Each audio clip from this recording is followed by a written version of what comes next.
বন্ধুরা দেখো, তোমাদের তো দেখালাম চায়ের জল ফুটছে, আর এই যে করে নিয়েছি চাউমিন, ভেজ চাউমিন। দিয়েছি গাজর, ক্যাপসিকাম, বিনস সবকিছু দিয়ে, পেঁয়াজ সবকিছু দিয়েছি, গাজর সবকিছু দিয়ে এই চাউমিনটা করে নিয়েছি। চা করে নিচ্ছি, লিকার চা, একদম প্লেন লিকার চা, আর তার সাথে চাউমিন। এইটাই আজকে আমার সকালের ব্রেকফাস্ট। তোমরা বন্ধুরা ব্রেকফাস্টে কে কি খাচ্ছ আমাকে কিন্তু জানাতে তোমরা ভুলো না। আর হ্যাঁ বন্ধুরা, আমি কিন্তু চাউমিনে একটু গোলমরিচ ব্যবহার করেছি, এখানে কিন্তু কাঁচা লঙ্কা দিইনি আজকে। যেগুলো দেখতে পাচ্ছ এগুলো সব বিনস, একটু বেশি করে গোলমরিচ দিয়েছি, একটু ঝাল ঝাল ভালোই লাগছে।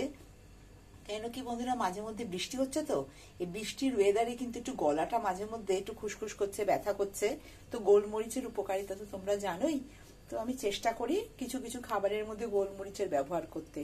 তো এই চাউমিনে দিয়েছি। এটাই আজকে আমার সকালের ব্রেকফাস্ট। তোমরা কিন্তু জানাতে ভুলো না তোমরা কি কি খাচ্ছ ব্রেকফাস্টে। তোমরা সবাই ভালো থেকো, সুস্থ থেকো।